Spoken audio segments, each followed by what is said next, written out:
नमस्कार, welcome to Rachna Trivedi channel. UP के सभी जिलों के लिए सीएम योगी आदित्यनाथ ने दिए सख्त निर्देश। आइए जानते हैं कि वो कौन कौन से निर्देश हैं।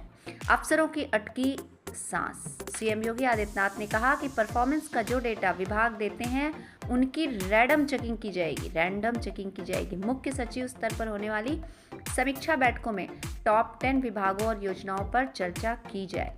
योगी आदित्यनाथ ने आज बुधवार को राजधानी लखनऊ में लाल बहादुर शास्त्री भवन स्थित सीएम कमांड सेंटर का निरीक्षण किया और प्रदेश भर में विभिन्न विभागों और परियोजनाओं के परफॉर्मेंस की भी जानकारी दी। सीएम योगी आदित्यनाथ ने जनहित के कार्यों में लापरवाही को अस्वीकार बताया। उन्होंने कहा है कि अच्छे लोगों की कहीं कोई कमी नहीं है, इन्हें प्रोत्साहन मिलना चाहिए। सीएम योगी ने विभागों को आवश्यक दिशा निर्देश देते हुए कहा कि सिर्फ 3 कैटेगरीज ए, बी और सी के तहत विभागों और योजनाओं की मॉनिटरिंग की जानी चाहिए। इसके तहत जनपद स्तर पर प्रतिदिन अल्टरनेट दिनों में साप्ताहिक और पाक्षिक समीक्षा की जानी चाहिए। इसके लिए जनपद स्तर पर अधिकारी की तैनाती की जाए जो देखे कि रिपोर्ट में जो डेटा दिया जा रहा है वो कितना सही है। सभी रिपोर्ट मुख्यमंत्री कार्यालय में प्रस्तुत की जाए। सीएम योगी ने इसके बाद महीने में एक बार मंत्री स्तर पर समीक्षा की जाए और सभी रिपोर्ट मुख्यमंत्री कार्यालय में प्रस्तुत की जाए। मुख्यमंत्री ने विरासत लैंड यूज जैसी सुविधाओं के निर्धारण में समय सीमा का पालन करने पर जोर दिया है। मुख्यमंत्री योगी आदित्यनाथ ने कहा कि प्रदेश में फ्लैगशिप स्कीम्स की प्रगति को ट्रैक व मॉनिटर करने के लिए एक रैंकिंग प्रणाली विकसित की गई है। इसमें क्वालिटी और स्पीड पर ध्यान देना आवश्यक है। जिन विभागों और परियोजनाओं की क्वालिटी और स्पीड कमजोर है उसे बढ़ाने की आवश्यकता है।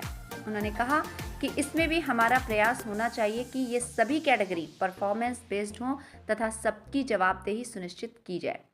क्वालिटी और ट्रांसपेरेंसी दोनों आवश्यक है। सीएम योगी द्वारा ऐसा कहा गया। बेहतर परफॉर्मेंस करने वाले विभागों के विषय में मुख्यमंत्री ने कहा कि हमें नंबर नहीं देखना है बल्कि हमारा फोकस क्वालिटी पर होना चाहिए। क्वालिटी और ट्रांसपेरेंसी दोनों आवश्यक है। उन्होंने एमएसएमई विभाग को निर्देश दिया कि ओडीओपी को आगे बढ़ाना होगा, देखना होगा कि क्या इसमें जनपदों के विशिष्ट फूड को भी जोड़ा जा सकता है। मुख्यमंत्री ने कहा कि परफॉर्मेंस का जो डेटा विभाग देते हैं उनकी रैंडम चेकिंग की जाए। मुख्य सचिव स्तर पर होने वाली समीक्षा बैठकों में टॉप 10 विभागों और योजनाओं पर चर्चा की जाए।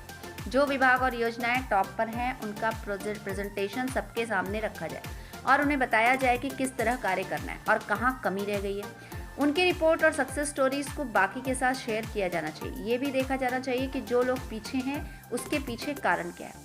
मुख्यमंत्री ने कड़े शब्दों में निर्देश दिए कि यदि सरकार को जो स्कीम या अभियान चलाती है अगर वह 100% सैचुरेटेड नहीं होता तो उसका उद्देश्य अपूर्ण है।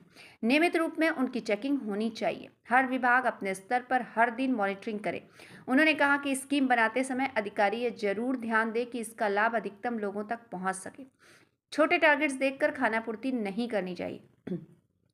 मुख्यमंत्री ने कहा कि केवल छोटे टारगेट्स देखकर खानापूर्ति नहीं करनी चाहिए बल्कि इसे क्षमता आधारित बनाना चाहिए। आईजीआरएस की समीक्षा करते हुए मुख्यमंत्री ने कहा कि आईजीआरएस के संदर्भ के विषय में संतुष्टिकरण का प्रतिशत बढ़ना चाहिए। उन्होंने कहा कि रेवेन्यू, पुलिस, हेल्थ, जिला प्रशासन, नगर निगम, पंचायत राज व अन्य संबंधित विभाग शिकायतों से जुड़े पक्ष को जवाबदेह बनाएं।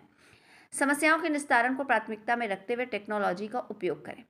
महत्वपूर्ण परियोजनाओं की स्थिति की समीक्षा करते हुए मुख्यमंत्री ने कहा कि समस्त परियोजनाएं समय पर चलें, इसको प्राथमिकता में रखते हुए आगे की कार्रवाई सुनिश्चित की जाए। कानपुर मेट्रो समेत अन्य परियोजनाओं की निरंतर फोटो अपलोड किए जाने के लिए भी मुख्यमंत्री ने निर्देशित किया ताकि अधिकारी अपडेट रहे। ई अध्याचन के मामले को लेकर मुख्यमंत्री ने कहा कि समस्त अध्याचन भेजे जाने से पहले विभाग स्तर पर चेक किए जाएं। उन्होंने निवेश मित्र पेंडिंग मामलों को भी जल्द से जल्द निस्तारण करने के आदेश दिए। धन्यवाद। इसी प्रकार की और खबरों को देखने के लिए मेरे चैनल को लाइक करें, शेयर करें और सब्सक्राइब करें। कमेंट्स करना ना भूलें। Thanks for watching.